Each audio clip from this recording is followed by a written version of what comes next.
Baik, kita mulai teman-teman semuanya. Selamat malam. Assalamualaikum warahmatullahi wabarakatuh. Waalaikumsalam warahmatullahi Waalaikumsalam wabarakatuh. warahmatullahi wabarakatuh. Baik, selamat malam. Kita mulai ya pertemuan malam hari ini. Ini sesi ketiga kita di mata kuliah Object Oriented Programming. Nah, kali ini kita akan coba membahas abstraction dan encapsulation. Ini adalah dua pilar dari 4 pilar yang minggu lalu sudah kita bahas ya. Minggu lalu kita bahas basic tentang Object Oriented Programming, mulai dari definisinya, konsepnya, sejarahnya singkat ya. Kemudian secara teknis juga bagaimana kita membuat kelas dan objek dengan bahasa pemrograman C++.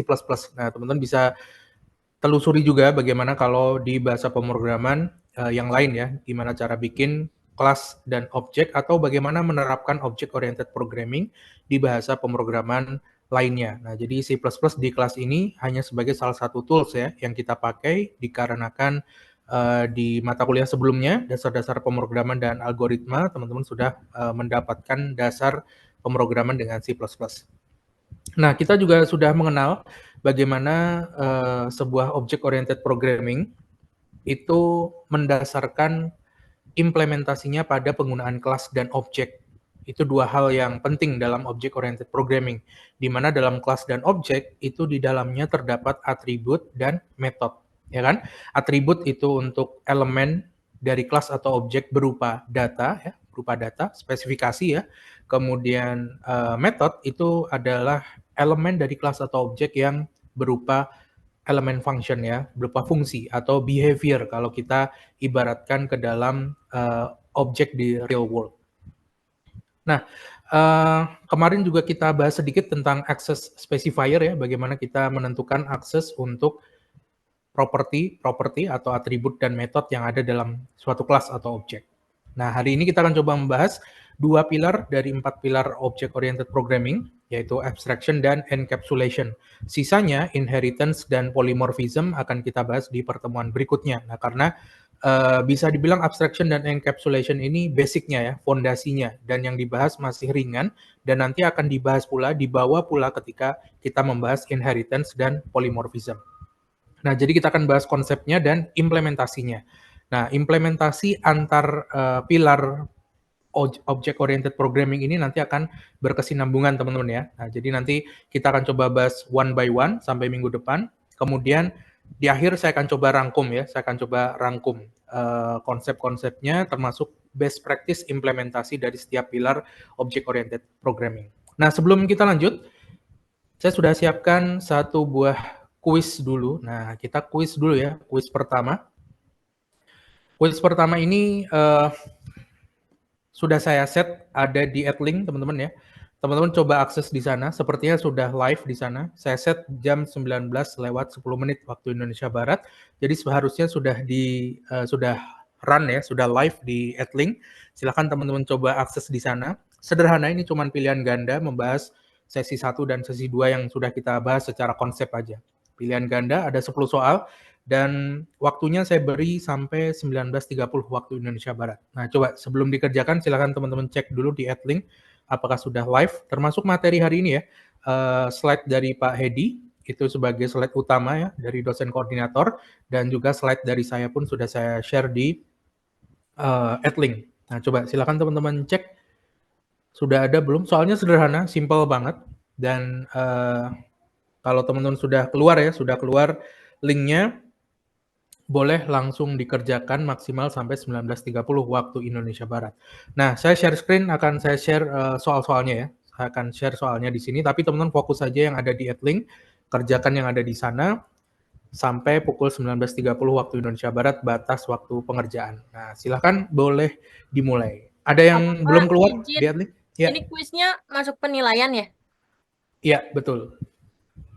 Betul, tapi open book boleh, silakan open book. Oh, baik Pak, makasih Pak. Santai ya, boleh open book. ChatGPT saya rasa kalau bisa jangan pakai AI tools ya, Gemini, ChatGPT, Super AI. Nah, kalau bisa jangan pakai, tapi pakai catatan teman-teman sendiri atau slide yang ada boleh. Google Forum boleh sih, tapi kalau ChatGPT kalau bisa dikurangi ya. Nah, nanti saya akan set secara bertahap kuis-kuis atau tugas berikutnya akan sulit teman-teman gunakan pakai AI ya. Nah, tapi ini kita uji coba dulu. Saya pun uji coba pakai kuis di Adlink ya. Saya uji coba. Silakan kalau ada yang berkendala boleh disampaikan langsung open mic atau di chat. Nah, seperti biasa untuk malam hari ini saya ditemani Mas Yasin ya, fasilitatornya yang nanti di akhir akan memberikan link feedback. Tolong diisi nanti. Untuk presensi juga seperti biasa tadi sudah ditampilkan di awal dan nanti di akhir akan saya tampilkan kembali. Untuk izin dan alpha saya hanya menerima via email ya, tidak menerima lewat channel yang lain. Chat Zoom ataupun teman-teman langsung telepon saya atau chat ke pribadi saya kalau tahu nomor saya, nah itu tidak saya terima. Yang saya terima hanya di email saja dan kalau bisa sertakan buktinya ya. Misalnya memang mengikuti ya, misalnya ikut tapi lupa scan atau ikut tapi nggak scan barcode, nah itu teman-teman bisa lampirkan ya screenshotnya bahwa memang ikut kelas. Atau misalnya ada izin keperluan dari kantor, nah boleh juga dilampirkan surat tugas dari kantornya. Kalau enggak pun ya nggak masalah sih, tapi better disertakan. Termasuk jika sakit ya, kalau sakit teman-teman bisa via email ya, buat konfirmasi lewat email. Karena saya hanya akan mencatat yang ada di email karena tertulis dan ada buktinya ya, ada buktinya. Nah, sedangkan kalau lewat chat pribadi ataupun bahkan di chat Zoom ya, nah itu kan mungkin tenggelam ya. Saya lupa atau saya tidak baca, ada kemungkinan itu. Jadi teman-teman better lewat email lintang@cakrawala.ac.id. Oke, silakan dikerjakan. Kalau ada problem boleh langsung langsung ditanyakan ya open mic. Silahkan. Masih simpel ya, karena itu masih ada di slide semuanya sih teman-teman ya. Masih ada di slide. Jadi harusnya kalau teman-teman mengikuti kelas sesi kedua dan sesi pertama, bisa menjawab dengan sangat mudah ya. Bahkan mungkin nggak perlu waktu lama ya. Mungkin 3 menit, 5 menit sudah bisa selesai. Ini nanti akan jadi masuk komponen penilaian ya, quiz. Quiz pertama, saya akan coba agendakan beberapa kali quiz. Mungkin minimal 3 kali barangkali. Dan juga nanti ada beberapa tugas.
Baik, sudah waktunya habis ya teman-teman ya.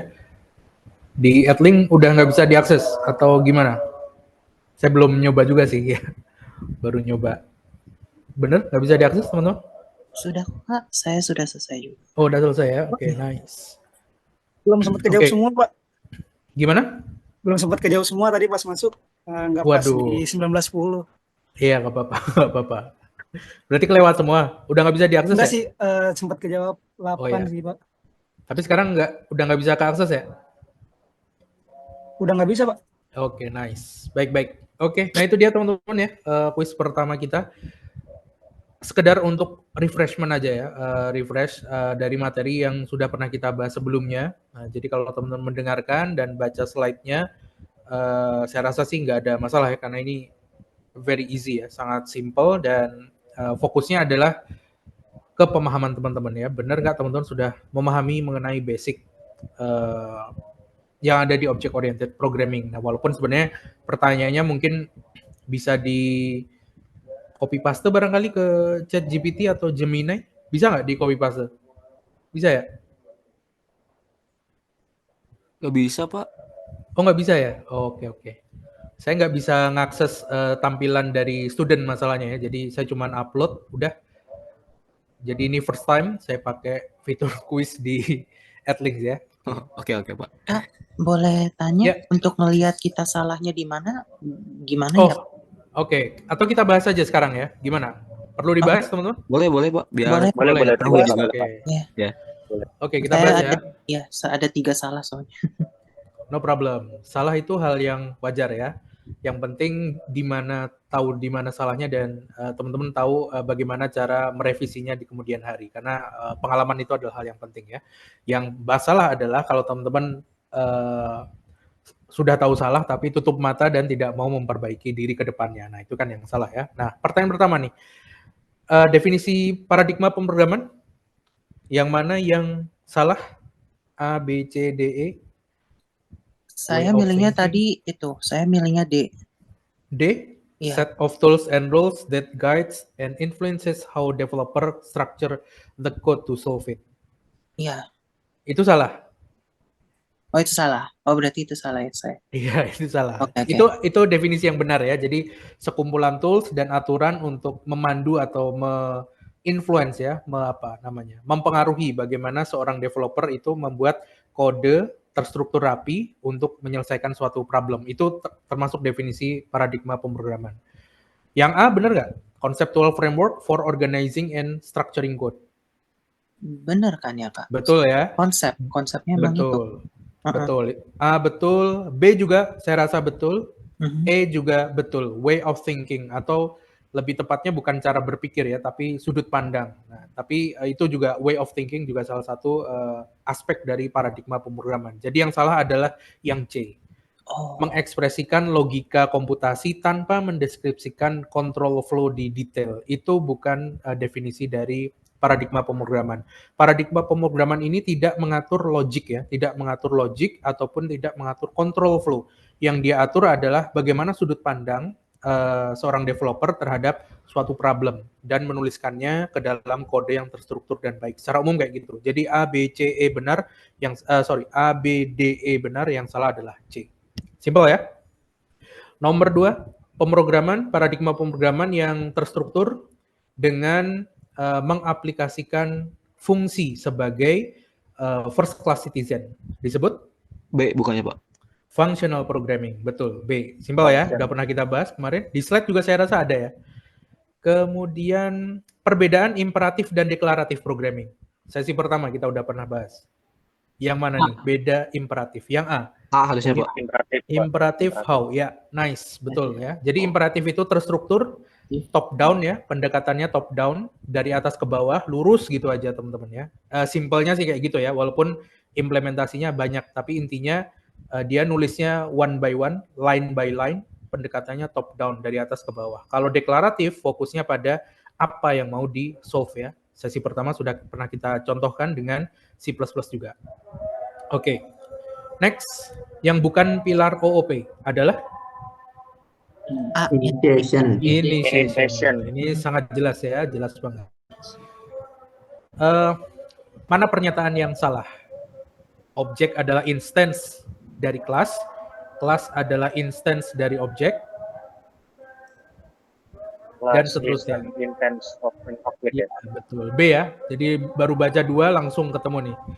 B. Jadi kelas itu bukan instance dari objek. Instance itu apa? Instance itu bisa dibilang sampel ya. Sampel atau example atau contoh. Makanya proses pembuatan objek dari kelas ya. Pembuatan objek dari kelas itu bisa juga disebut sebagai instantiate.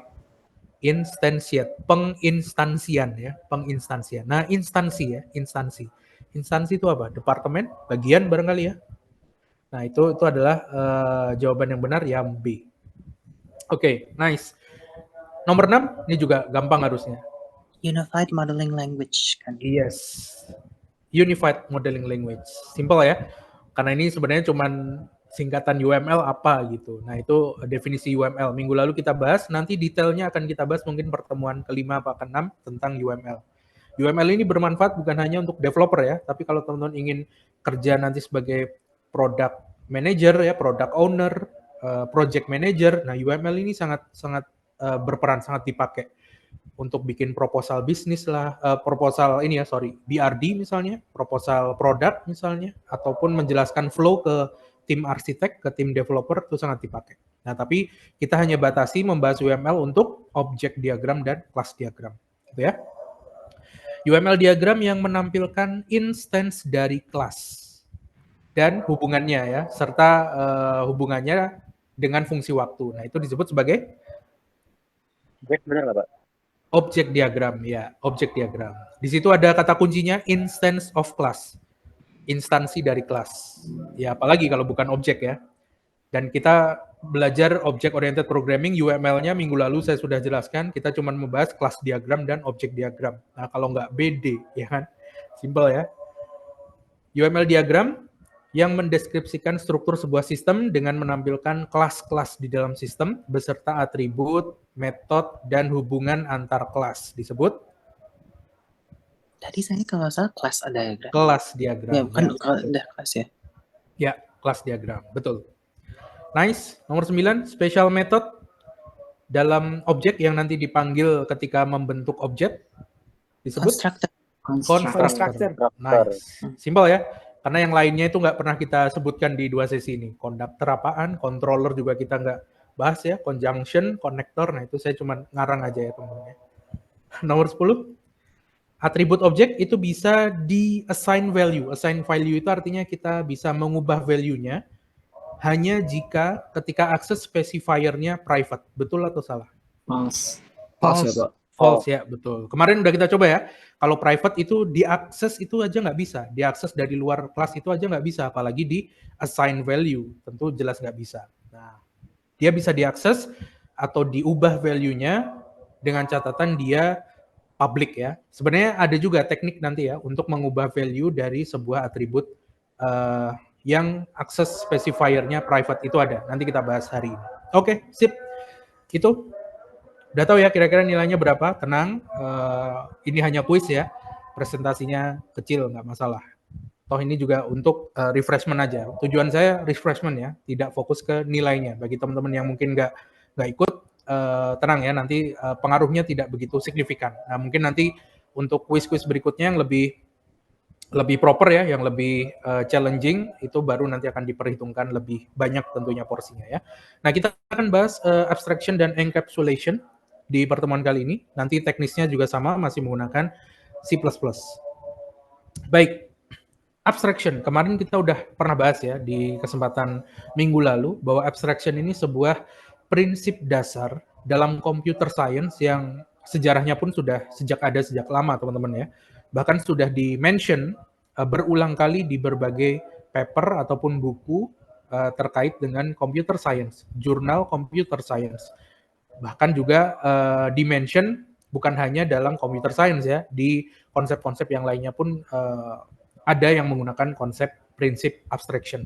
Nah, abstraction ini prinsip dasar di mana tujuan utamanya itu dalam kita membuat program, membuat software, itu kita tidak melakukan repetisi atau pengulangan kode. Jadi ketika kita mau membuat suatu variabel atau suatu function lebih tepatnya ya, kita cukup deklarasikan function itu sekali, tapi penggunaannya bisa berkali-kali. Kita mau bikin kelas, cukup deklarasikan sekali, kemudian penggunaannya bisa berkali-kali. Nah, sebenarnya tujuan utamanya itu. Atau lebih dikenal kalau di computer science itu sebagai konsep dry ya. Konsep dry atau don't repeat yourself. Jadi kalau teman-teman ngoding itu jangan diulang-ulang. Kode yang sudah teman-teman buat dan bisa dipakai atau reusability-nya tinggi, ya udah pakai lagi aja, panggil lagi aja. Nah, kayak gitu ya. Nah, abstraction ini apa sebenarnya? Abstraction ini ada beberapa pengertian ya, yang kalau teman-teman cari di literatur yang ada, buku-buku computer science, saya bisa tangkap ada 2 definisi utama dari abstraction ini, termasuk implementasinya ya. Abstraction ini tujuan utamanya adalah yang pertama, kalau kita bilang di object-oriented programming, abstraction itu adalah bagaimana teman-teman melakukan abstraksi ya. Seorang developer melakukan abstraksi atau penyederhanaan suatu sistem yang kompleks menjadi sistem yang lebih sederhana dalam pemrograman. Abstraksi ini teman-teman bisa manfaatkan untuk mengabstraksikan ya atau menyederhanakan suatu konsep, suatu sistem yang kompleks di dunia nyata, kemudian diterapkan di dalam skrip pemrograman teman-teman. Nah, sebenarnya sih definisi simpelnya seperti itu ya. Bagaimana teman-teman bisa melakukan abstraksi sebuah objek di dunia nyata ke skrip coding teman-teman. Nah, itu kalau kita mengacu pada object-oriented programming. Nah, objek yang diabstraksi atau sistem kompleks yang diabstraksi ini tentunya tergantung pada problem ya, tergantung pada masalah yang teman-teman hadapi, yang ingin teman-teman solve dengan menggunakan bahasa pemrograman. Setiap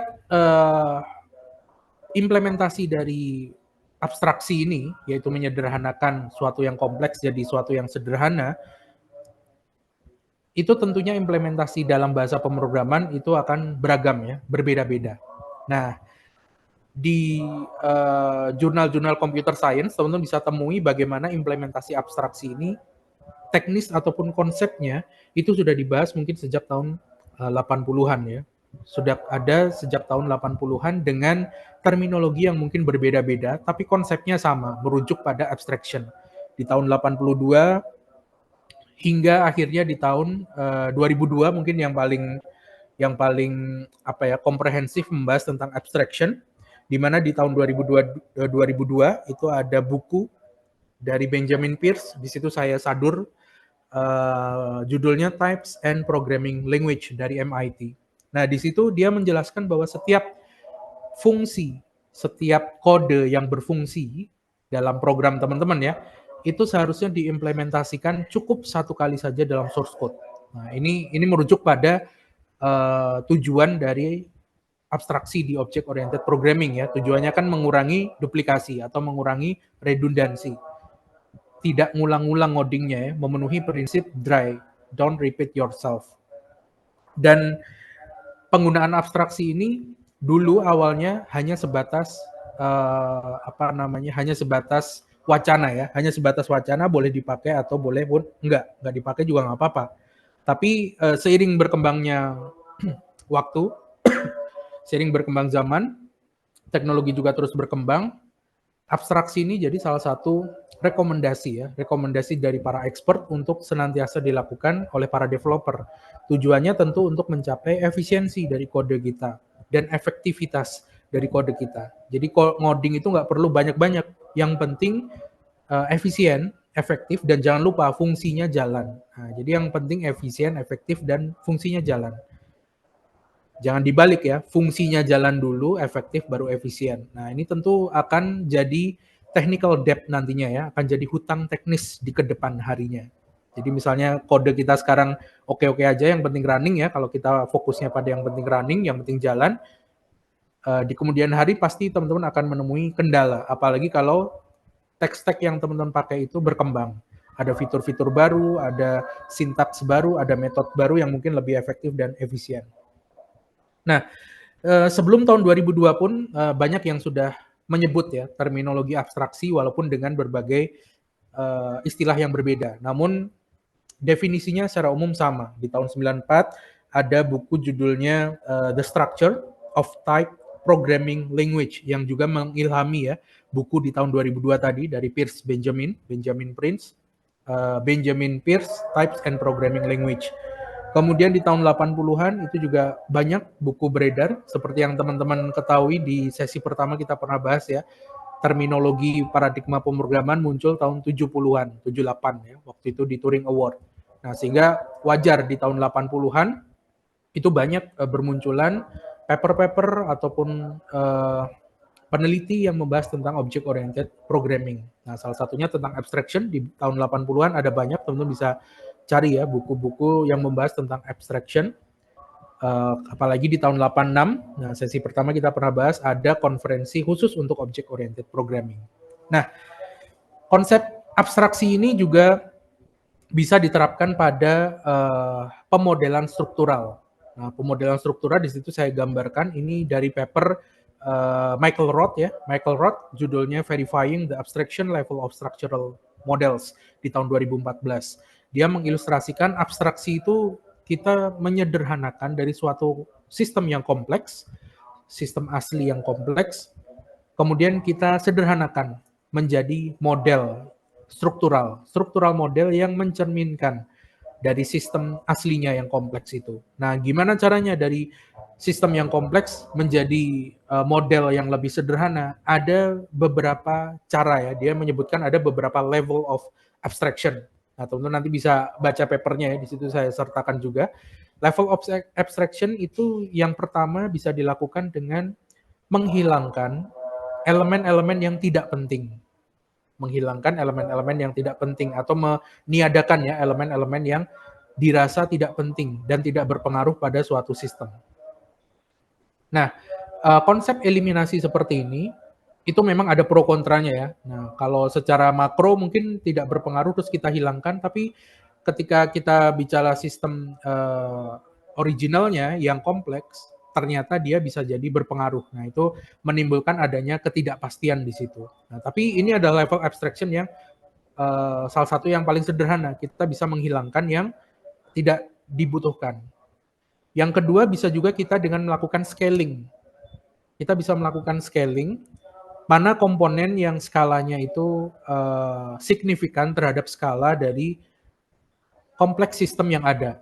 Jadi misalnya kalau di gambar ini ya, itu ada beberapa bangun datar ya, ada lingkaran, ada persegi, ada segitiga. Nah, gambar-gambar segitiga dan lingkaran dan persegi yang ukurannya kecil, skalanya sangat kecil misalnya dibandingkan sistem kompleksnya keseluruhan, itu bisa dihapus atau dihilangkan. Nah, ini juga menimbulkan nanti ketidakpastian, tentunya wajar saja karena kita melakukan modeling ya. Nah, di akhirnya bisa mendapatkan struktural model yang bisa dibilang hasil abstraksi ya. Hasil abstraksi dari sebuah sistem yang kompleks menjadi sistem yang lebih sederhana. Nah, kalau dalam OOP sendiri, teman-teman bisa bayangkan abstraksi ini seperti minggu lalu kita bahas ya, abstraksi itu adalah bagaimana kita melihat sebuah objek di dunia nyata ya, misalnya kucing, pesawat misalnya, atau gelas, air misalnya. Nah, itu bagaimana kita tuliskan dalam program kita. Caranya gimana? Yang minggu lalu. Yang pertama adalah kita bisa list ya, kita bisa daftar spesifikasi apa saja yang ada pada objek tersebut. Misalnya dimensinya, lebar berapa, panjang berapa, luasnya bagaimana, kelilingnya bagaimana misalnya. Itu teman-teman bisa masukkan ya ke dalam kode teman-teman. Termasuk spesifikasi fisiknya, warnanya apa, teksturnya seperti apa, nah itu bisa kita masukkan. Atau dalam implementasi object oriented programming, kita kenal sebagai atribut dalam kelas, ya kan, data spesifikasi. Yang kedua, kita juga bisa definisikan behavior-nya. kelakuannya kayak gimana. Dia bisa ngapain aja objek yang kita mau abstraksikan ini. Misalnya kucing. Oh, kucing dia bisa berlari, bisa makan, bisa minum, bisa menggigit misalnya, bisa melompat, bisa bersuara. Nah, itu adalah behavior-nya ya, behavior. Behavior itu kalau dalam implementasi OOP kita sebut sebagai method, ya kan? Elemen function dari kelas. Nah, kurang lebih sih gambarannya seperti itu tentang abstraksi ya. Definisi dari abstraksi intinya adalah yang pertama, dia menyederhanakan sistem kompleks menjadi lebih sederhana, dan yang kedua tujuannya adalah untuk mengurangi redundansi ya, atau mengurangi duplikasi kode dalam program kalau kita bahas tentang bahasa pemrograman. Nah, kurang lebih begitu. Nah, di object oriented programming lebih detailnya, abstraksi ini tadi mengeliminasi elemen-elemen yang tidak penting, ya, elemen-elemen yang tidak berkontribusi pada sistem, atau elemen-elemen yang memang tidak diperlukan ketika teman-teman ingin mereferensikan suatu objek dengan sistem yang kompleks. Contoh misal kita punya objek di real world ya, di dunia nyata, kucing misalnya. Kucing itu dia punya spesifikasi, termasuk misalnya panjang bulu kucing. Panjang bulu kucing. Nah, panjang bulu kucing ini tidak perlu kita masukkan ke dalam kelas kucing misalnya ya. Misalnya, saya mau bikin kelas kucing atau objek kucing, saya tidak perlu definisikan bulu kucing itu panjangnya berapa, kemudian warnanya apa, itu tidak perlu. Kenapa? Karena tidak signifikan. Untuk apa saya mau mengambil data bulu kucing. Misalnya ya, kalau kasusnya untuk penelitian biologi atau dia melakukan perbandingan antar spesies kucing tentu penting. Tapi kalau kita ingin mengabstraksikan seekor kucing ke dalam kode, maka bulu kucing itu tidak menjadi ciri-ciri spesifik dari objek kucing. Sehingga saya bisa hapus itu. Panjang bulu kucing saya hapus misalnya. Saya pilih properti-properti data yang lebih penting dari kucing. Misal warnanya apa, kemudian kakinya berapa, jarinya berapa, cakarnya tuh ya berapa, matanya ada berapa, warnanya apa. Nah, kurang lebih deskripsi spesifikasi singkat di mana ketika orang membaca atau melihat kode saya, kelas kucing yang saya buat, itu orang paham, oh kucing yang dimaksud itu seperti ini misalnya. Kakinya 4, matanya 2, warnanya coklat misalnya, kemudian panjangnya totalnya sama ekornya misalnya berapa sentimeter, kemudian tingginya berapa sentimeter. Nah, itu mungkin lebih spesifik ya, lebih bisa menjelaskan kucing itu seperti apa dibanding saya masukkan properti data yang tidak penting seperti panjang bulunya berapa. Kalau panjang bulunya kita tahu, apakah dengan mengetahui panjang bulu kucing itu akan mempengaruhi persepsi kita terhadap objek kucing? Tentu enggak kan ya, kecuali mungkin panjangnya 5 meter. Nah, ada objek panjang bulu kucing 5 meter misalnya. Kita kan langsung kebayang kucing yang gondrong gitu kan. Tapi kan sepertinya di dunia nyata tidak ada. Nah, abstraksi berperan dalam bagaimana kita bisa mengeliminasi atribut-atribut yang tidak penting ya dalam suatu kelas atau objek. Nah, pilihlah properti data yang esensial. Nah, dalam object oriented programming, proses abstraksi ini bisa dilakukan dengan dua cara. Karena kelas dan objek itu terdiri dari data atau atribut ya, dan function atau method, maka object oriented programming ini kita bisa implementasikan abstraksi dengan dua cara. Yang pertama adalah melakukan data abstraction, yang kedua adalah melalui proses abstraction. Data abstraction yang dimaksud itu adalah kita menyembunyikan beberapa properti data yang tidak merepresentasikan objek atau kelas yang akan kita buat. Seperti tadi, panjang bulu kucing. Nah, itu kita eliminasi aja yang nggak penting ya. Panjang bulu mata kucing. Nah, itu kan juga nggak penting ya. Itu bisa kita eliminasikan. Nah, kita cukup masukkan properti-properti data yang penting. Yang kedua, kita juga bisa melakukan proses abstraction. Nah, kalau proses abstraction ini fokusnya pada menyembunyikan kompleks step by step dalam suatu metode. Atau bisa juga menyembunyikan metode atau function yang tidak penting. Misal, function yang tidak penting dari kucing. Kucing itu dia bisa makan misalnya, bisa minum. Jelas, karena dia makhluk hidup ya, pasti makan, pasti minum. Nah, Tapi function atau metode makan dan minum itu saya rasa tidak perlu dicantumkan. Kenapa? Yang namanya makhluk hidup pasti butuh makan, butuh minum, ya kan? Termasuk misalnya dia bisa buang air besar misalnya, bisa berak misalnya. Nah, itu tidak perlu kita cantumkan. Karena kita tahu yang namanya kucing pasti makan, minum itu sudah pasti. Nah, kita cukup masukkan behavior yang menarik dari kucing atau yang yang hanya bisa dilakukan oleh kucing, yang spesifik dilakukan oleh kucing. Misal, dia bisa bersuara, mengeong ya. Nah, mengeong kan yang bisa ngeong cuman kucing doang ya. Singa walaupun mirip kucing tapi suaranya bukan ngeong lagi, berbeda. Nah, itu yang disebut proses abstraction. Function-function behavior yang kita rasa tidak perlu atau terlalu general, kita bisa hilangkan. Proses abstraction juga bisa berarti kita sebutin aja behaviornya ya, kita sebutin behaviornya.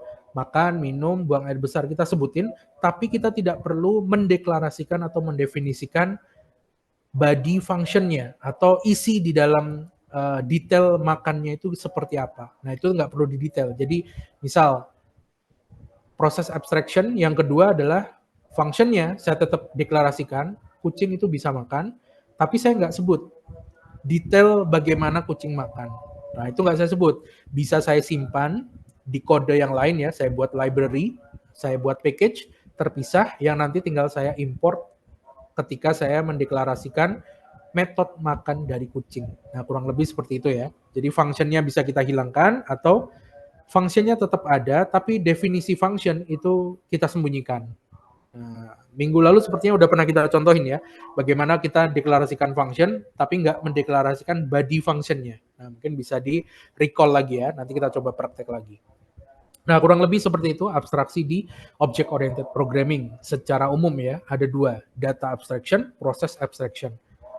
Nah, kalau di C++ seperti apa? Implementasinya. Nah, implementasi dari abstraksi itu bisa teman-teman temui ketika teman-teman membuat kelas dan objek.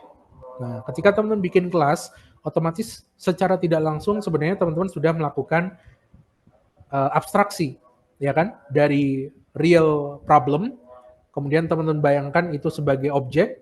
Dari objek itu teman-teman bisa bayangkan bagaimana cara membuat template, blueprint, atau cetakan sebagai kelas untuk membuat objek tersebut, ya kan?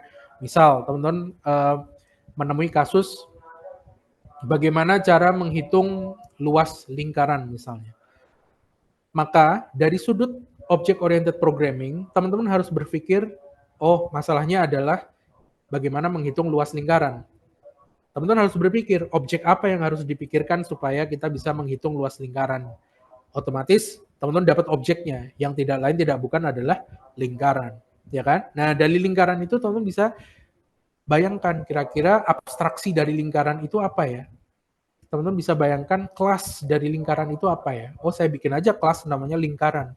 Di mana kelas dari lingkaran itu data dan behaviornya apa ya? Datanya misalnya dia punya jari-jari, dia punya keliling, dia punya luas.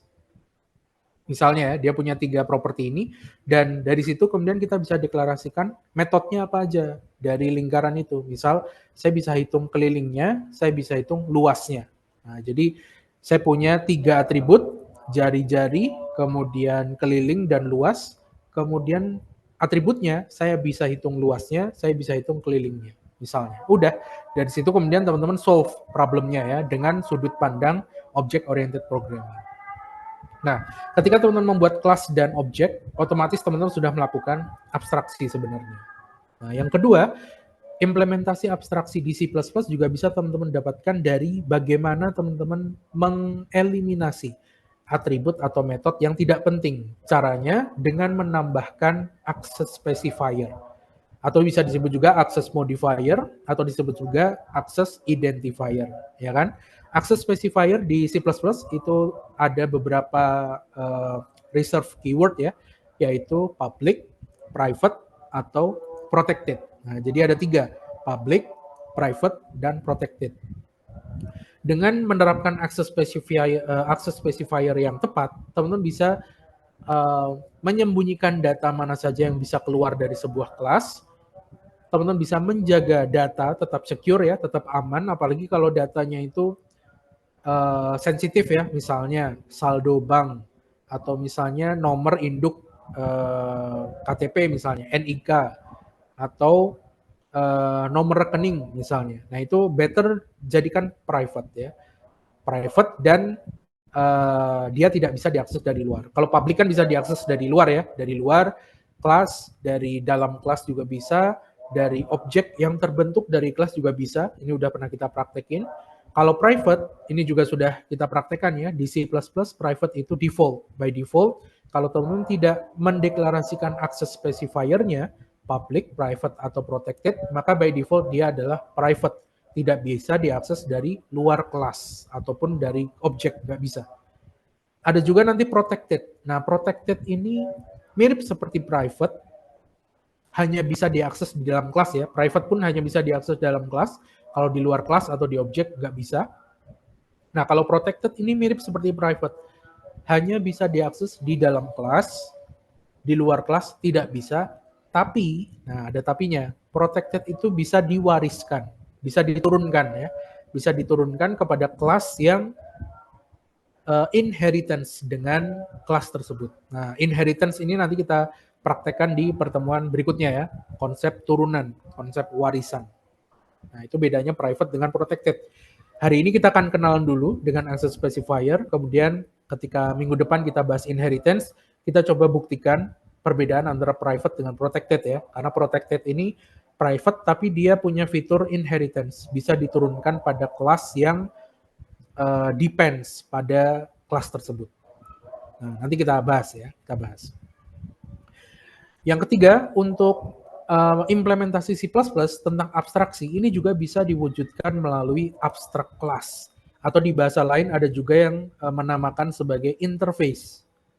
Interface itu bahasa pemrograman lain yang tidak memiliki kelas atau punya kelas, itu juga biasanya ada yang punya interface. Ada juga bahasa pemrograman yang tidak punya kelas, tapi dia punya interface. Nah, abstract class ini apa? Abstract class itu secara umum ya, kelas yang bisa nanti kita jadikan sebagai base ya, sebagai base itu apa? Dasar ya, sebagai dasar untuk kelas yang lainnya. Nah, atau yang kita kenal nanti dengan konsep inheritance. Jadi abstract class ini kelas yang bertugas sebagai base dari kelas lain. Jadi dia cuma sebagai alas gitu istilahnya ya, bisa diterapkan pada inheritance. Dan abstract class ini tidak bisa membuat objek. Kita tidak diperkenankan membuat objek langsung dari abstract class. Kenapa?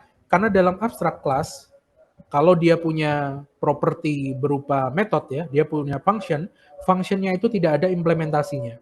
Tidak ada body functionnya. Sehingga pasti akan error. Nah, tapi kalau kita buat dia sebagai abstract class, metodenya tidak punya implementation, tapi tidak error. Nanti kita coba bahas ya. Nah, abstract class di C++ itu ditandai dengan sebuah kelas yang dia punya pure virtual function. Nah, apalagi itu virtual function? Virtual function itu kurang lebih definisinya adalah function yang tadi tidak punya implementasi, dan dia ditunjukkan dengan sintaks virtual. Jadi nanti ada tekstual gitu, virtual ya. Nah, kurang lebih seperti ini. Ini adalah implementasi C++ yang mungkin akan kita bahas pembuktiannya. Basicnya kita bahas hari ini, tapi pembuktian mengenai beberapa terminologi tadi, mengenai protected, kemudian abstract class sebagai base class, itu nanti kita buktikan ketika membahas tentang inheritance dan polymorphism. Gitu ya. Nah, sekarang langsung ke prakteknya ya. Berarti saya buka Visual Studio Code-nya dulu. Sekarang kita coba praktek implementasi abstraksi di C++ itu seperti apa aja. Nah, tadi udah kita bahas, ada 3 ya. Yang pertama, ketika teman-teman bikin objek dan objek dan kelas, itu otomatis teman-teman sudah melakukan abstraksi. Yang kedua, ketika teman-teman menambahkan access specifier, nah itu juga artinya teman-teman sudah mengeliminasi atribut yang nggak penting, ya kan? Itu juga melakukan abstraksi. Yang ketiga, abstract class. Nah, itu adalah abstraksi juga, dimasukkan ke dalam abstraksi karena sama-sama punya terminologi abstrak gitu ya. Coba saya buka dulu ini kelas OP7 ya.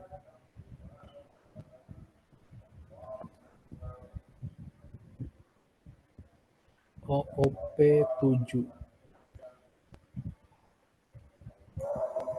Saya akan running dengan MC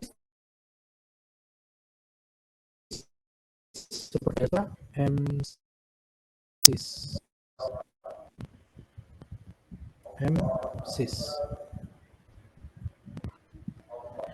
Oke, ini pertemuan ketiga ya. Tunggu, saya rapiin dulu.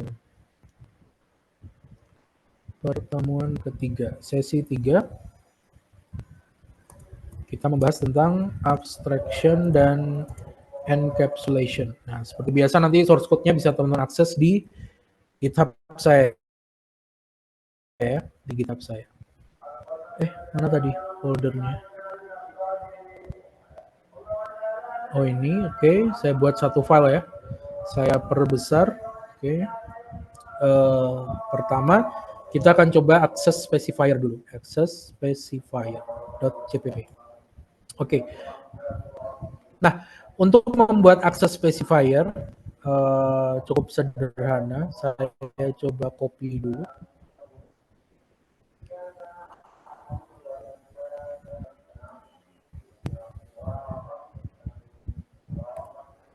Nah, teman-teman cukup deklarasikan public atau private atau protected ketika teman-teman mendeklarasikan atribut ya, atribut dan metode ya, atribut dan metode.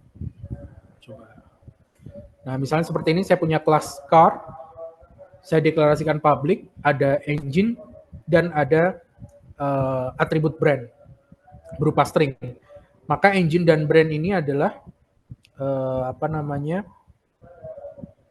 sifatnya public, bisa diakses di luar kelas, ya kan? Nah, contohnya misal seperti ini, saya bikin objek ya, Avanza misalnya, kemudian saya print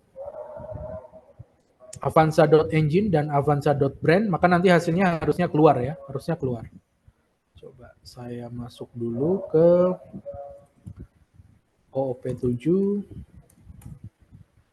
Saya perbesar dikit. Oke, kita masuk ke sesi 3. Sesi 3, kemudian di dalamnya kita akses, saya pakai compilernya G++ ya. Nomor 1, kemudian tunggu, mana nih? Oke. Outputnya saya kasih nama X. Outputnya saya kasih nama X, kemudian kita eksekusi X. Maka harusnya dia akan keluar ya, karena dia sifatnya public. Nah, kita tambahkan public seperti ini. G++, betul ya? Nah, keluar. Agak lama dikit ya. Nah, kalau kita ubah, misal nih, kita ubah, saya tambah atribut private, misalnya integer, dari mobil yang private itu misalnya BPKB-nya. Nah, BPKB-nya string aja kali ya. String. Nah, saya kasih 1, 2, 3, 4, 5 misal ya. Cuman contoh aja. Kita save. Kemudian kita reload. Kita akses dulu coba. Saya akan akses si BPKB Avanza ini. BPKB. Nah, kita save. Nah, teman-teman bisa lihat nih. Dia langsung nampilin ada garis merah di bawahnya ya. Artinya ada problem di sana. Ada error ya. Nah, kalau saya jalankan ya otomatis harusnya sih error ya. Kenapa error? Nah, nanti keluar nih di sini. Tuh. Di sini keluar errornya adalah nih. BPKB itu kita deklarasikan sebagai private. Nah, di sini juga dikasih nih, ada baris berapa juga ya. Nih, kalau teman-teman mau baca errornya, misalnya ini pakai G++ ya. Ini adalah nama filenya, access specifier.cpp, .216. .216 itu artinya baris 16 errornya. Baris 16, .220. Baris 16, kolom 20. Nah, jadi misalnya nih, baris 16 nih ya. Baris 16, kolom 20. 1, 2, 3, 4, 5, 6, 7, 8, 9, 10, 11, 12, 13, 14, 15, 16, 17, 18, 19, 20. Nah, di sini nih, di huruf B. Oke ya. Nah, gitu cara bacanya. 16, 20. Atau ini mulainya dari 0 ya, kalau nggak salah ya. Mungkin dari 0 atau dari 1 ya. Bisa teman-teman cek lagi ya. Nah, di sini juga disebut nih, ini baris 9, 16. Jadi, error awalnya memang ditemukan di baris 16, kolom 20, Tapi yang menyebabkan error utama itu setelahnya, teman-teman bisa baca di sini. Baris 9, kolom 16. Baris 9. Nah, berarti yang ini. Oke. Nah, kalau di VS Code teman-teman juga bisa nih, ini kenapa merah? Coba teman-teman hover mouse-nya di atas itu, nanti teman-teman keluar tuh. Oh, ternyata BPKB itu adalah inaccessible. Kenapa inaccessible? Karena nggak bisa diakses dari luar kelas, yaitu BPKB. Nah, tapi BPKB bisa diakses di dalam kelas, ya kan? Misal nih, saya deklarasikan di public ya, di public method. Nah, saya coba deklarasikan method di mana string misalnya metodnya get BPKB. Nah, begini, get BPKB. Metode nulisnya, pakai kurung kurawal ya. Nah, pakai begini. Kemudian saya return. Nah, returnnya adalah si BPKB. Nah, seperti ini bisa. Nggak error kalau teman-teman lihat. Nih, coba, apakah bisa? Nah, kita coba avanza.get BPKB. Nah, kita save, kita running. Keluar nggak BPKB-nya? 1, 2, 3, 4, 5. Kita lihat. Nice, teman-teman bisa lihat nih, keluar. Loh, tapi kan dia private. Iya, tapi saya punya metode di mana metodenya itu mengakses BPKB. Sehingga bisa saya akses. Dan kebetulan metodenya public. Make sense? Nah, ini nanti akan kita bahas ya. Salah satu best practice di abstraction menurut para expert tentunya ya. Abstraction dan encapsulation. Nah, jadi data kita deklarasikan private. Nah, tapi ketika kita buat sebuah metode di mana metodenya mengakses BPKB, bisa juga dikeluarkan. Maka instead of saya akses avanza.bpkb, pasti error karena dia private, saya bisa avanza.methodGetBPKB untuk mendapatkan nilai BPKB yang private tadi. Oke ya. Nah, by default sebenarnya kalau kita tidak deklarasikan private, BPKB ini akan menjadi private, ya kan? Coba, sorry, minggu lalu udah pernah kita coba ya. Saya copy, saya komen, kemudian saya tulis di luar public. Nah, seperti ini. Nah, si BPKB ini juga private, teman-teman ya. Coba, kalau saya panggil si BPKB. Nah, teman-teman bisa lihat tuh, error ya. Ada merah-merahnya tuh. Nah, kalau saya running, nah jadi kalau teman-teman mau bikin atribut data yang private, better nggak perlu di-declare private. Lebih efisien ya, ngurangin satu baris lah paling tidak. Langsung aja di-declare. Nah, atau mau nambahin private ya oke-oke aja sih, nggak masalah. Nah, ada satu lagi yaitu protected.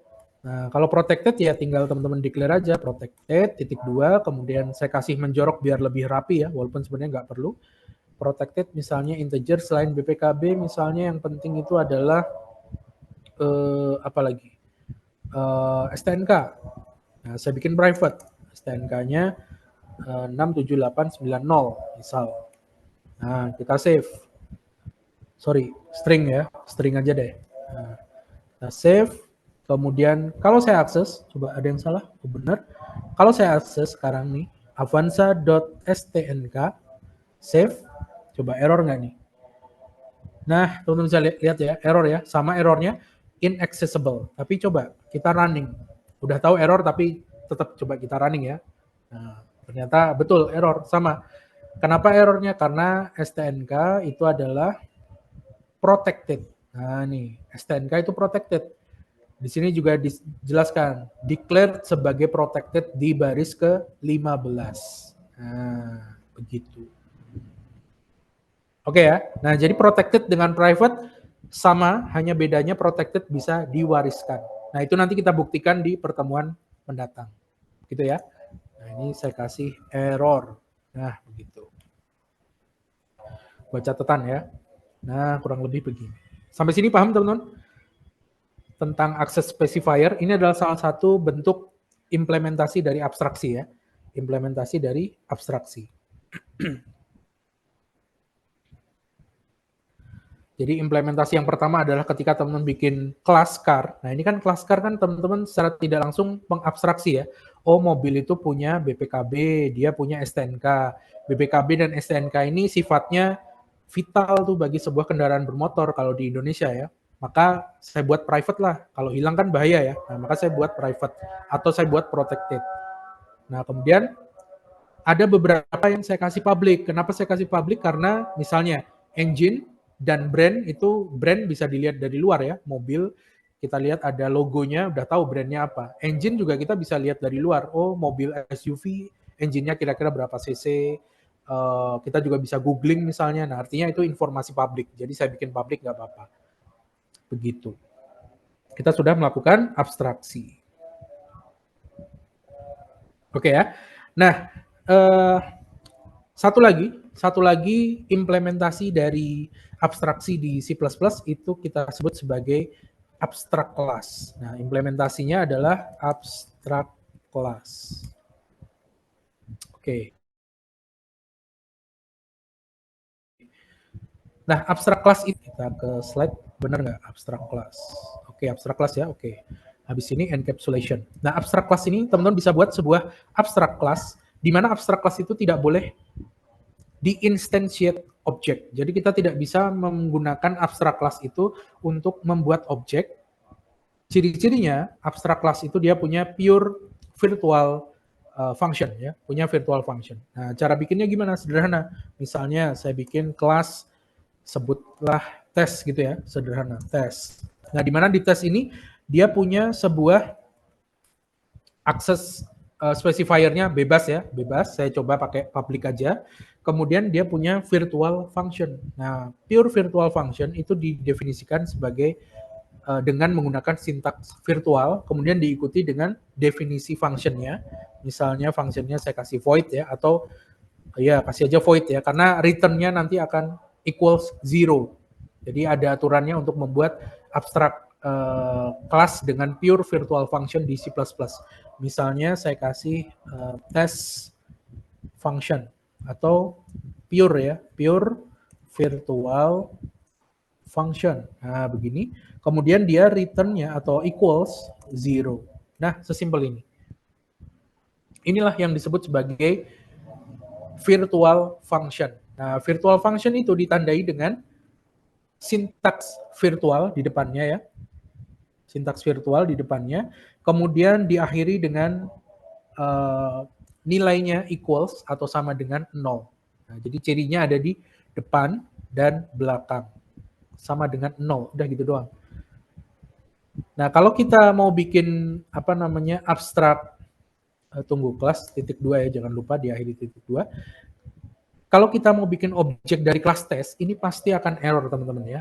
Kelasnya namanya beda, bebas ya. Misalnya saya kasih nama abstrak kelas. Nah, gini juga boleh. Kalau saya deklarasikan, misal nih, saya mau bikin objek dari abstrak kelas. Berarti abstrak kelas, terus saya bikin objeknya. Misalnya ini objek. Nah, objek. Nah, teman-teman lihat. Error ya. Nah, kita lihat errornya apa, kita hover. Ini dia. Objek dari abstrak kelas itu tidak diperbolehkan. Nah, objek dari abstrak kelas itu tidak diperbolehkan. Jadi kita bisa bikin abstrak kelas tapi tidak untuk langsung bikin objek. Terus gunanya apa? Nah, gunanya nanti saya akan buat satu kelas lagi di mana kelas ini merefer ke abstrak kelas. Nah, ini nanti kita bahas di inheritance dan juga polymorphism. Jadi minggu depan ya. Nah, sekarang kita kenalan dulu aja bahwa abstrak kelas itu adalah kelas yang mengandung pure virtual function. Apa itu pure virtual function? Pure virtual function itu adalah fungsi yang dibuat dengan menggunakan sintaks virtual kalau di C++ ya. Kemudian diakhiri dengan equals sama dengan 0, sama dengan 0. Nah, implementasi ini bisa teman-teman dapatkan di bahasa pemrograman lain lebih mudah implementasinya ya, karena namanya adalah interface. Nah, namanya adalah interface, itu lebih mudah untuk pengaplikasiannya. Kita nggak ada istilah virtual function, itu nggak ada. Nah, ini cuman di C++ aja untuk mengakomodir konsep interface. Nah, begitu ya. Jadi saya kasih catatan deh. Abstrak class itu kelas yang mengandung pure virtual function. Nah, pure virtual function ditandai dengan ini, virtual sama dengan 0. Nah, ini adalah yang disebut sebagai pure virtual function. Nah, kurang lebih begitu. Dan tidak bisa instantiate object. Nah, kurang lebih begitu. Nah, ini akan error ya. Nah, ini error. Nah, begitu. Sampai sini tentang abstraksi, teman-teman bisa dipahami?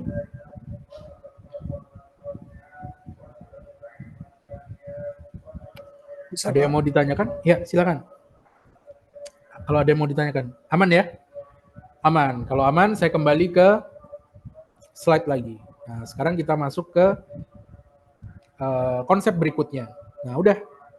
Abstraksi secara umum implementasinya ada 3 ini. Ketika bikin kelas dan objek, ketika memberikan access specifier, dan ketika teman-teman mendeklarasikan abstrak class. Abstrak class tidak bisa langsung dipakai untuk membuat objek. Abstrak class mengandung pure virtual function. Oke ya? Nah, udah gitu doang. Nah, nanti access specifier, terutama tentang protected, dan abstrak class, penggunaannya seperti apa, akan kita bahas ketika kita mengulas inheritance dan polymorphism. Nah, selanjutnya encapsulation. Nah, kalau encapsulation ini lebih sederhana. Minggu lalu udah kita bahas ya, bahwa encapsulation ini tujuan utamanya adalah mengelompokkan antara data ataupun metode di dalam sebuah unit. Nah, unitnya itu kita sebut sebagai kelas. Jadi kita membuat kapsul, isinya itu adalah data dan data atau atribut atau property atau field atau disebut juga variabel ya, serta metode atau function ya di dalam satu unit kelas. Nah, udah intinya gitu doang.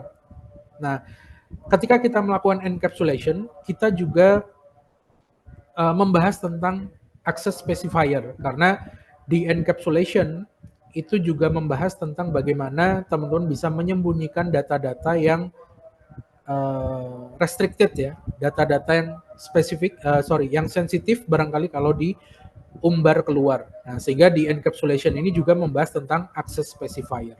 Nah, langsung aja implementasi tentang encapsulation pada C++, Object Oriented Programming, seperti apa? Nah, implementasinya yang pertama, encapsulation ini akan teman-teman temui ketika teman-teman bikin kelas. Otomatis ya, ketika teman-teman bikin kelas, otomatis teman-teman membungkus antara data dan juga membungkus dengan metode. Data dan metode dibungkus jadi satu dalam sebuah kelas, ya kan? Nah, yang kedua, encapsulation ini implementasinya juga bisa teman-teman temui ketika teman-teman mendefinisikan access specifier. Seperti yang tadi kita bahas ya, ada public, private, dan protected. Nah, access specifier ini untuk menentukan tadi kalau dalam encapsulation, mana yang tidak boleh keluar dari kapsul ya. Istilahnya kayak gitu, penggambarannya seperti ini. Jadi mana data ataupun properti yang tidak boleh keluar dari kapsul, mana yang harus tetap benar-benar di dalam. Nah, dan yang ketiga, encapsulation ini sebenarnya bukan hanya mengumpulkan data dan metode dalam satu kelas, tapi bisa juga ada kelas, di dalamnya ada beberapa kelas. Nah, ini juga konsep encapsulation. Kita bisa membuat outer class dan inner class. Jadi bukan hanya sebuah kelas mengandung objek dan sebuah kelas mengandung atribut dan metode, tapi konsep encapsulation ini juga bisa kita pakai ketika teman-teman bikin kelas, di dalamnya ada beberapa kelas. Jadi kelas di dalam kelas. Kita sebut outer class, kelas yang luar, dan inner class, kelas yang ada di dalam kelas. Nah, kurang lebih gitu. Nah, nanti poin 1, poin 2 sudah kita bahas ya. Bikin kelas simple, access specifier juga simple. Nah, tinggal yang ketiga nih, outer dan inner class itu seperti apa? Mungkin kita bahas dulu ya, outer dan inner class. Nah, outer dan inner class itu secara sederhana ya, secara sederhana bisa teman-teman deklarasikan. Ada beberapa kelas di mana sebuah kelas itu mengandung kelas yang lain. Nah, ini terutama bisa teman-teman pakai ketika teman-teman mengabstraksikan objek yang benar-benar rumit, benar-benar kompleks. Misal, saya ke Visual Studio Code. Nah, kita bahas dulu yang nomor 3, inner outer class ya. Outer dulu ya. Outer inner class .cpp. Nah, kita bahas dulu yang ini. Nah, misal saya punya 2 buah kelas, teman-teman. Nah, katakanlah kelas, coba objek apa yang kira-kira sangat kompleks di dalam objek ada objek. Kita bisa misalnya pakai mobil ya. Nah, di dalam mobil kan ada mesin. Mesin kan kompleks ya. Di dalam mesin kan ada komponen-komponen mekanikal, ada komponen mungkin ada elektrikalnya juga kalau mobil listrik ya, dan lain-lain. Kemudian ada mobil dalamnya mesin. Nah, mobil ini kompleks ya kan? Sistem yang kompleks, mesin juga kompleks. Nah, kita bisa implementasikan kelas di dalam kelas. Misalnya, saya bikin kelas mobil. Di dalam kelas mobil itu nanti ada kelas engine-nya, ada kelas engine atau mesin ya. Nah, di mana kelas car misalnya begini, di mana kelas car itu dia mengandung kelas engine. Nah, mungkin saya declare dulu kelas engine-nya dulu di sini. Kelas engine. Nah, begini. Kemudian di dalam kelas engine, titik koma.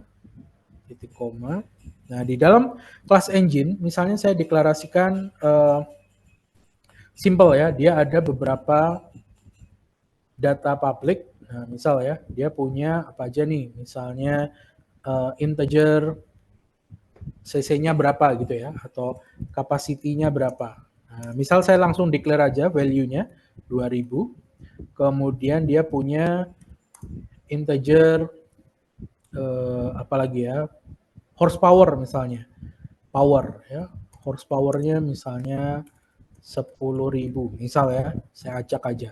Nah, kemudian di kelas car ini kita akan deklarasikan bahwa dia memiliki objek di dalamnya ya, bahwa dia memiliki kelas di dalamnya. Jadi di dalam objek yang terbentuk dari car itu nanti dia juga akan punya objek yang ada di dalam car. Misal di dalam car ini kita deklarasikan misalnya kita punya public seperti ini, public, kemudian mobil itu punya string brand.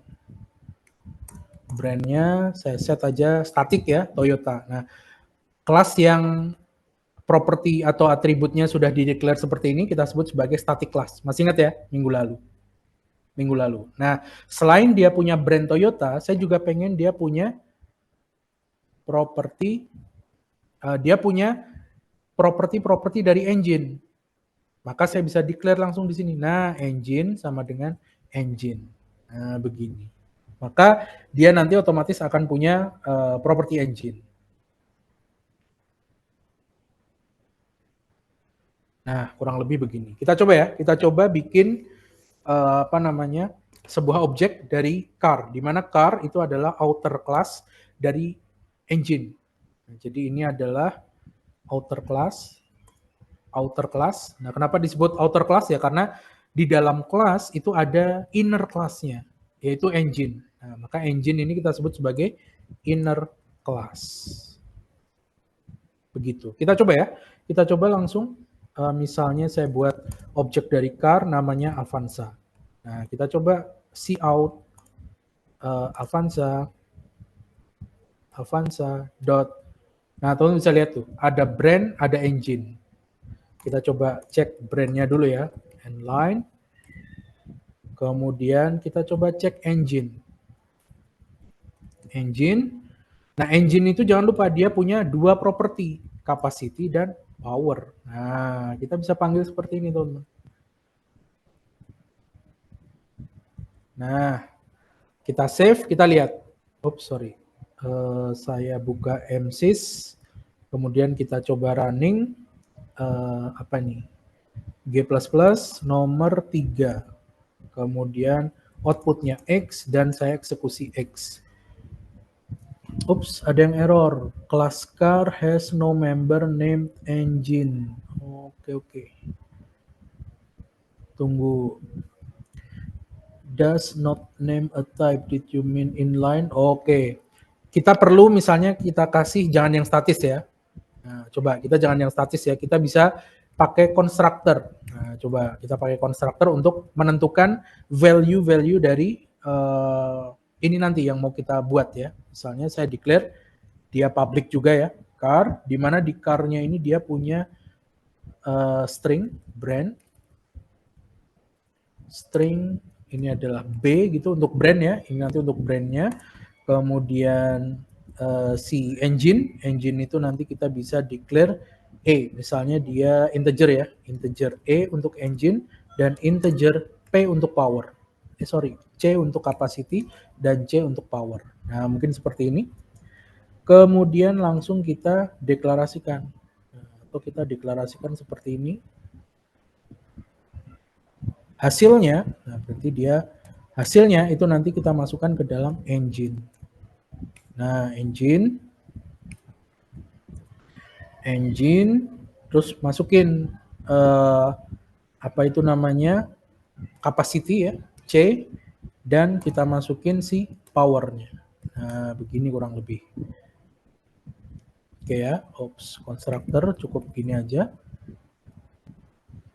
Nah, kemudian kita bisa deklarasikan nih, misalnya teman-teman mau panggil sebuah metode ya, teman-teman mau panggil sebuah metode, boleh untuk mendapatkan value-value ini. Tunggu, ini error kenapa nih? Car engine, string brand-nya nanti untuk ini, ya kan? Kemudian saya declare, benar ya? Oke, betul. Oh, sorry. Brand-nya belum disebut ya, harusnya saya kasih brand. Nah, brand-nya nanti adalah si B-nya. Kemudian engine-nya itu adalah C dan P. Nah, kurang lebih begini. Oh, masih ada yang error? Coba cek dulu ya. Car, string brand, kemudian integer capacity-nya, kemudian integer lagi power-nya, ya kan? Integer power dari si engine. Kemudian brand-nya itu nanti adalah si B, ya kan? Kemudian engine-nya itu adalah si capacity dan power. Harusnya betul ya. Nah, kemudian kita coba show datanya ya. Kita coba show datanya. Show, kita bisa tambahkan const di function-nya. Kemudian kita declare, misalnya si out. Nah, saya coba running si brand-nya dulu ya. Si brand-nya dulu, berarti si brand. Nah, begini. End line. Nah, coba, masih ada error nih. Errornya di mana nih engine? Integer, betul ya? Integer. Brand-nya string. Car, string, brand, integer ini, integer P, betul? Kemudian brand-nya itu adalah, errornya adalah di sini ya. Ketika saya bikin objeknya, nah, saya bikin objek dari siapa itu namanya, dari si Avanza, dari car, maka saya perlu deklarasikan brand-nya dulu, brand-nya apa, kemudian coba brand-nya Toyota, kemudian 1200, powernya 1200. Nah, coba, masih error ya? String brand, betul?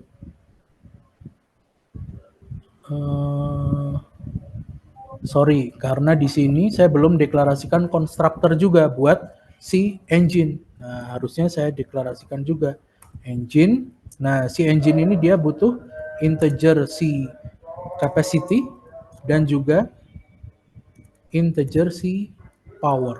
Nah, begini. Kemudian kita deklarasikan bahwa si capacity, nah, capacity itu adalah si C, ya, nanti diisi oleh C, dan si power, nah, si power, ada nggak? Power itu adalah si P. Nah, begini. Nice, nggak error ya. Kemudian udah kita coba run nih sekarang. Masih error nggak? Oh, tunggu, masih error teman-teman. Berarti kita coba print di sini ya. Print si avanza.show aja. Nah, tunggu. Si out avanza. Oh, saya panggil aja ya karena di show-nya sudah see out ya di sini. Nih, sudah see out. Kita save, coba. Keluar nggak brandnya? Oh, masih error teman-teman. Class car doesn't have any field name engine. Ada yang salah. Car dia punya engine, betul ya? Car dia punya engine. Engine itu dari kelas engine, betul?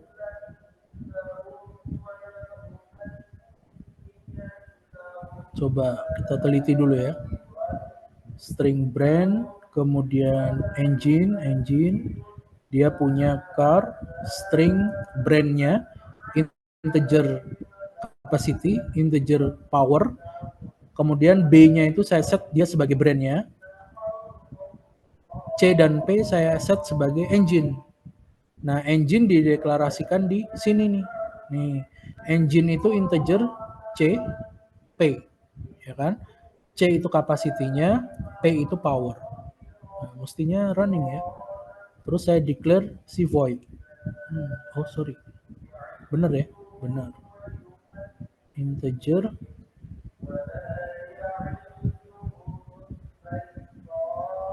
oke, mestinya running ya. Coba salahnya di mana nih? Salahnya di mana teman-teman? Constructor car. Oke, mana tadi? Engine doesn't name a type. Did you mean inline?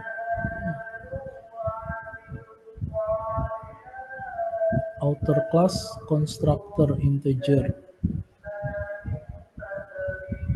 Coba, ini yang salah di mana teman-teman? Saya cek slide ya. Getter setter. Dia ada private di sini, nggak masalah sih harusnya ya. Harusnya nggak masalah. Di car-nya dia punya metode ini ya. Oke, coba saya terapkan ya. Saya terapkan di sini, berarti ketika bikin car benar, ketika bikin engine benar, kemudian saya coba declare function-nya ini. Dia langsung gitu bisa ya, engine dot oke. Brand saya coba panggil dulu ya teman-teman ya. Engine dot capacity, engine dot power, save. Coba, kayaknya sih masih error ya. Nah, masih error. Kenapa kira-kira teman-teman? Void car show const engine was not declared in this scope. 13 ya, baris 13. Ini dia.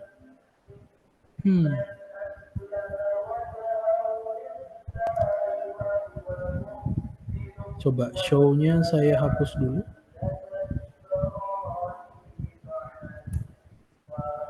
Lah, masih error teman-teman. Ada yang salah barangkali? Ada yang nemu errornya di mana? Saya coba hapus deh ini. Komen dulu ya. Saya punya brandnya adalah Toyota.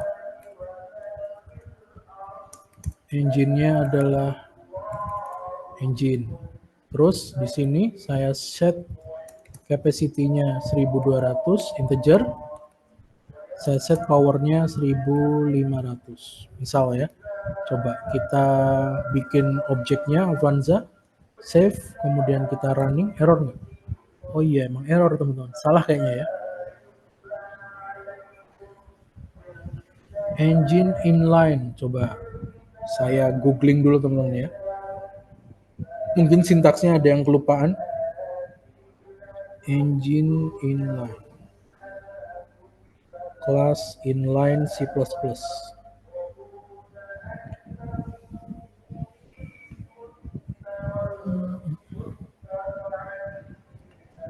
Coba gimana tuh cara inline?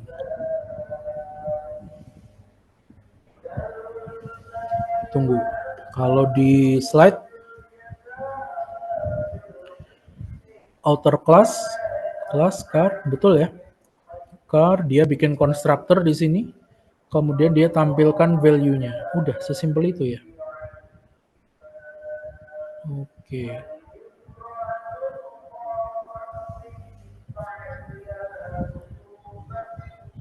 Inner class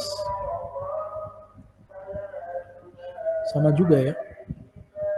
Harusnya sih nggak masalah ya. Harusnya tidak masalah. Tapi kenapa error coba?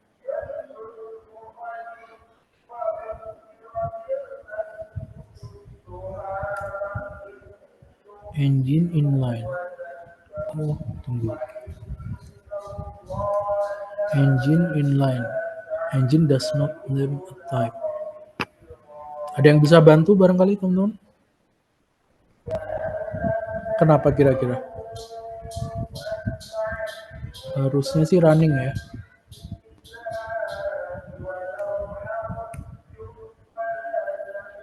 Pak, Ya, itu di baris 7 kan engine, terus ditambahin dengan kelas bisa nggak? Sintaksnya. Engine Ditambahin? spasi engine. spasi pas begini. Kelas. Apa? Kelas. CLASS. Oh, kelas. Kelas engine begini. Oh, Sepertinya error sih. Oh, begini bisa nggak? Nggak bisa ya. Inline? Nggak bisa juga. Ngarang sih. Ada lagi? Ngarang sih. Nah, coba. Ada yang error ya? Tapi kalau yang di slide, kira-kira bisa nggak ya? Harusnya bisa sih. Class engine. Bentar. Penasaran ya? Nah, ini nanti ketika teman-teman jadi programmer kira-kira beginilah ya. Coba kita tanya C++ outer inner class. Nested class. Nah, kelas dalam kelas ya. Harusnya sih bisa ya. Struct inner. Kenapa dia pakai struct ya? Kelas ya. Kelas nested. Emang bisa kelas engine.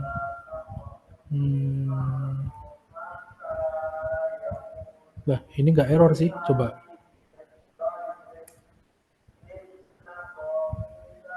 Oh iya, nggak bisa. Kita harus declare, kalau seperti ini kita harus declare kelasnya di dalam sini juga ya harusnya ya. Coba kalau kita masukin langsung.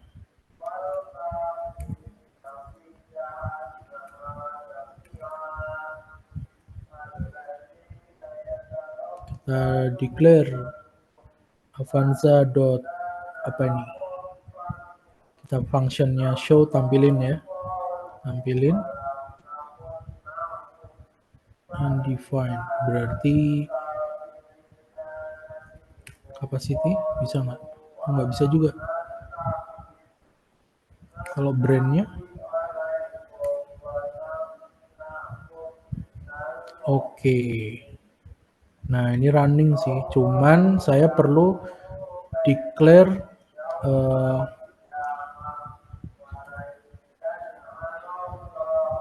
engine, misalnya ya, saya kasih deh engine.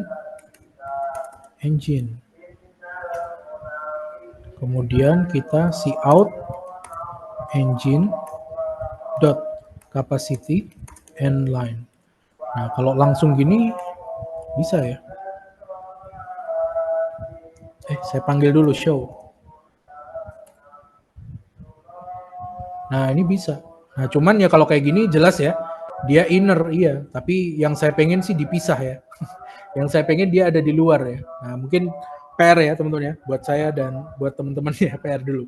Saya agak lupa juga. Tapi kalau kayaknya yang di slide bisa deh. Nah, nanti tolong coba ya. Nah, sorry, buat yang ini kita skip dulu ya, inner class dan outer class. Tapi kalau di dalam kelas ada kelas seperti ini, nah konsepnya seperti ini. Di dalam kelas car ada kelas engine, nah ini bisa running ya, running well. Nah, sementara ini dulu. Nanti saya cari ya, gimana kalau dia ada di luar ya. Kayaknya harusnya sih yang di slide bisa ya, mirip harusnya. Oke, PR ya. Tolong ingatkan saya minggu depan ya. Oke, nah kita lanjut ke bagaimana best practice-nya. Nah ini terakhir ya, best practice-nya dalam object-oriented programming, bagaimana teman-teman mendeskripsikan sebuah kelas dan atribut-atribut di dalamnya, serta metode-metode di dalamnya itu ada beberapa cara. Yang pertama, atribut itu kalau bisa private. Jadi best practice-nya semua atribut itu adalah data ya, spesifikasi itu jadikanlah private. Yang kedua, kalau metode, jadikanlah public. Nah, ini contohnya seperti yang tadi, kita bikin BPKB. Jadi ada atribut BPKB, private, itu tentu nggak bisa diakses ya, tapi kita bisa bikin function di dalam kelas tersebut, metode di dalam kelas yang mengakses BPKB dan mereturn BPKB. Sehingga untuk masuk BPKB, caranya adalah kita panggil metode untuk mengambil BPKB. Nah, jadi atribut itu private, metode itu public. Ini best practice-nya ya, nggak harus selalu diikuti, tapi best practice-nya kebanyakan atribut itu private dan metode itu public. Nah, data-data yang sifatnya itu bisa diturunkan dan itu sensitif, better teman-teman set sebagai protected. Jadi protected itu private tapi bisa diturunkan. Nah, prakteknya minggu depan ya. Kemudian teman-teman bisa buat metode yang diberi nama getter atau aksesor dan setter atau mutators. Getter itu untuk apa? Untuk mengambil data-data private. Contohnya tadi metode untuk mengambil BPKB. Nah, sementara setter itu metode untuk mengubah value. Nah, nanti kita praktekkan mengubah value BPKB. Nah, jadi kita bisa buat metode getter dan setter. Kemudian yang kelima, ketika teman-teman punya metode getter untuk mengambil data private, itu better teman-teman set sebagai konstanta supaya tidak bisa diacak-acak, tidak bisa diupdate value-nya. Dikasih sintaks const gitu ya, const. Dan yang terakhir, hati-hati dalam penggunaan function friend function ataupun friend class. Nah, ini nanti kita bahas ya. Nah, contoh penggunaan getter dan setter seperti ini, teman-teman. Misalnya teman-teman ke tadi aja ya, yang BPKB kali ya, mungkin lebih enak kali ya. Saya declare yang mana tadi BPKB? Access specifier ya. Nah, ini aja. Kita tambahkan nomor 4. Getter setter.cpp. Saya paste. Nah, data-data itu better diset sebagai private. Nah, jadi ini semuanya saya kasih private kecuali method. Nah, method kita akses sebagai public. Nah, kurang lebih begini ya implementasinya. Jadi method kita set public. Untuk mendapatkan private data BPKB, nah BPKB kan private tuh, kita bisa bikin function untuk mereturn atau mendapatkan value BPKB. Karena private itu bisa diakses di dalam kelas. Nah, ini yang kita sebut sebagai getter. Kita juga bisa, nah better kita set sebagai konstanta. Nah, begini. Tadi ya, best practice-nya ya, kita kasih konstanta supaya dia value-nya itu konstan tetap, tidak bisa dirubah. Kita juga bisa ubah ya, kita buat void, misalnya update BPKB. Nah, di mana update BPKB ini nanti merubah si BPKB. Kita set aja BPKB sama dengan something. Misalnya ini ada string, kemudian new BPKB misalnya. Nah, kita set BPKB-nya sebagai new BPKB. Nah, inilah yang disebut sebagai setter. Nah, getter atau aksesor, setter atau mutator. Nah, maka ketika saya panggil seperti ini, misalnya saya bikin mobil Avanza, kemudian kita panggil cout. Kalau mau ngambil BPKB-nya berarti tinggal panggil aja avanza.getBPKB. Nah, begini.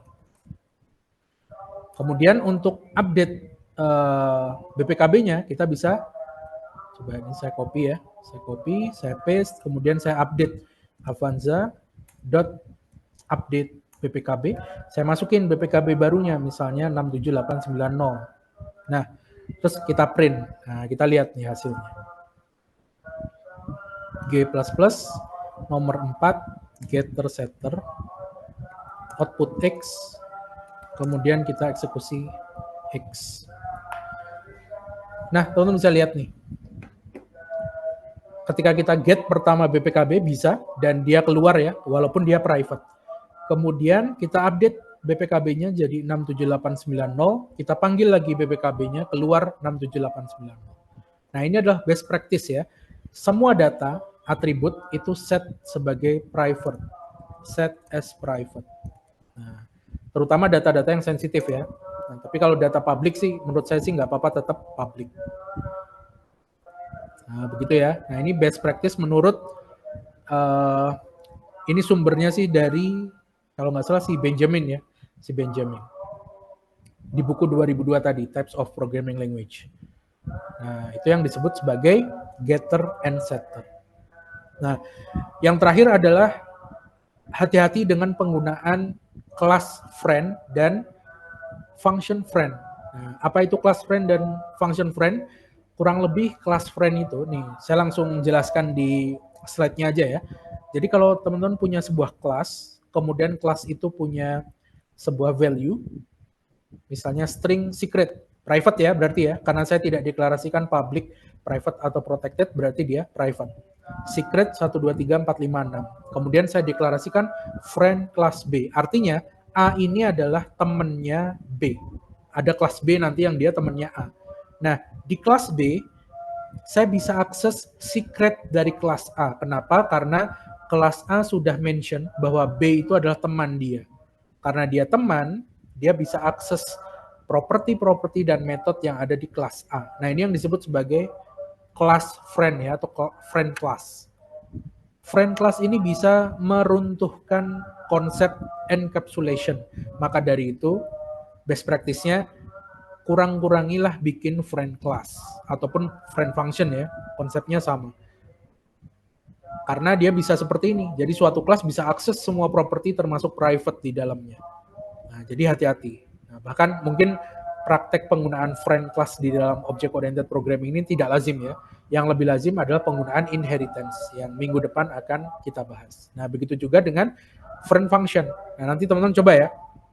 Kodenya sudah ada di slide dan ini sangat jelas. Jadi saya punya kelas A, dia mention friend kelas B. Artinya A ini adalah, B itu adalah friend-nya si A. B itu adalah friend-nya si A. Sehingga karena B friend-nya si A ya, bestie-nya si A, dia bisa akses semua properti data yang ada di dalam kelas A, walaupun dia sifatnya private. Nah, ini adalah praktek yang sekali lagi harus dikurangi ya, harus dikurangi, ataupun kalau memang terpaksa butuh fitur ini, hemat-hematlah ya. Hemat-hematlah dalam penggunaan friend class dalam object oriented programming karena dia meruntuhkan pilar encapsulation. Dia membuat fitur object oriented programming ini tidak sesuai konsep utamanya. Nah, begitu. Karena private itu nggak bisa keluar dari sebuah kelas, ya kan? Konsep encapsulation. Nah, dengan adanya friend, kita bisa manggil tuh sebuah properti, sebuah atribut dari kelas lain yang friend dengan kelas tersebut. Nah, begitu pula dengan friend function. Nah, nanti teman-teman coba pelajari ya. Di sini juga sepertinya saya kasih definisinya. Nah, ini friend function itu break encapsulation, menghancurkan encapsulation atau tidak memenuhi konsep encapsulation. Karena dia memberikan permission ya, memberikan izin, memberikan akses kepada private member dari sebuah kelas. Nah, penggunaan yang berlebihan dari friend class ataupun friend function ini bisa memperlemah integritas sebuah kelas. Nah, kurang lebih begitu ya penjelasan konsepnya. Nah, begitu barangkali untuk pertemuan malam hari ini, teman-teman. Kalau ada yang ditanyakan, silahkan. Terakhir mungkin saya akan kasih tugas ya. Nah, intermezzonya mungkin kita skip dulu. Nah, tugasnya ini sebenarnya sudah pernah teman-teman lihat di slide sebelumnya ya. Nah, tapi di sini ada 5 soal. tolong dikerjakan buat skripnya ya, buat skripnya untuk setiap soal. Soalnya ini silahkan teman-teman pahami menurut pemahaman teman-teman sendiri ya. Kira-kira atribut apa yang perlu ada di dalamnya, metode apa saja yang perlu ada di dalamnya buat skrip C++-nya, dan tolong untuk setiap soal buat 2 paradigma. Jadi soal pertama nih, buatlah sebuah kalkulator kelas ya, kelas kalkulator yang bisa menampilkan operasi matematika dasar dari 2 angka, yaitu penjumlahan, pengurangan, pengalian, dan pembagian.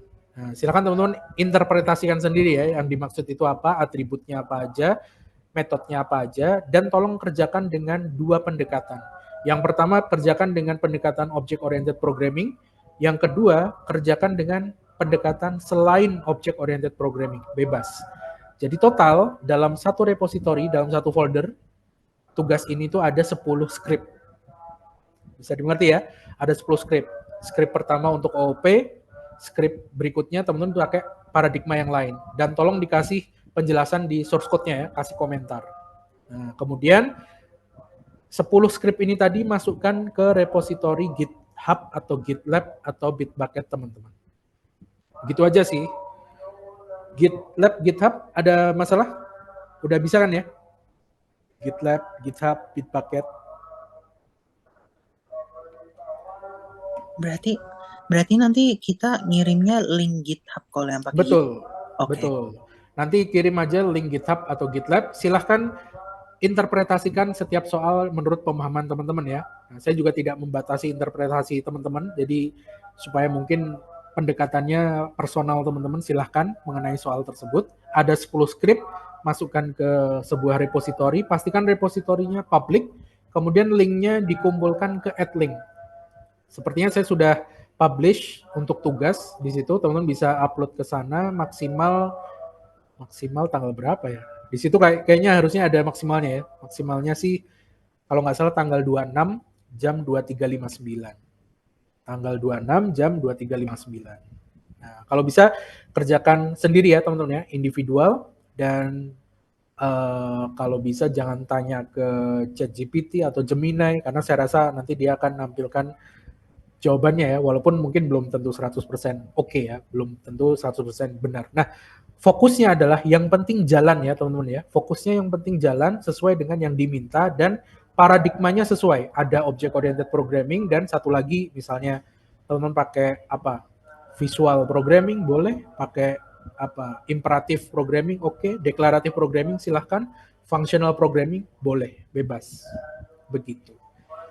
Ada pertanyaan barangkali silahkan. Nanti ada di itu ya, ada di apa namanya? Ada di @link ya. Kalau ada pertanyaan silahkan. Pak, kayaknya Ya. saya nemu solusi error tadi. Kenapa tuh? Gimana? Jadi saya coba ya di lokal komputer saya, Ya. itu kelas yang inner class tadi itu di deklarasinya di sebelum yang outer class, Pak. Oh, coba ya. Iya, Pak. Kita coba ya. Berarti begini. Iya, Pak. Oke, terus Ya di situ dipanggilnya kayak tadi sih. gini ya. Iya. Coba jalan nggak? Nice. Gitu doang salahnya. Salah. Sorry. G3 ya. Benar nggak? Oh, very good. Nice. Thank you. Mas siapa tadi? Verdi, Pak. Thank you. Mas Ferdi, terima kasih. Nice finding. Nah, gitu doang teman-teman errornya ya. Parah banget ya. Mungkin karena udah malam kali ya. Ngantuk ya. Ada lagi silakan boleh.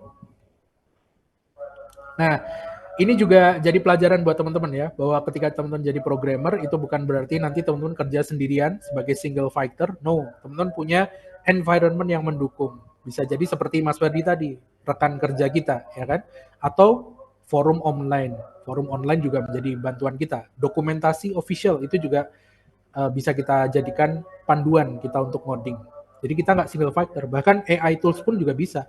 Di VS Code itu sudah enable GitHub Copilot, ya kan? Itu bisa running juga di sana. Ada Gemini, ada ChatGPT, Super AI, dan lain-lain. Oke, thank you. Ada lagi pertanyaan barangkali? Silakan teman-teman. Gak ada ya? Aman ya? Oke, kalau tidak ada pertanyaan mungkin saya cukupkan sekian karena saya harus ke kelas yang lain. Absennya silahkan.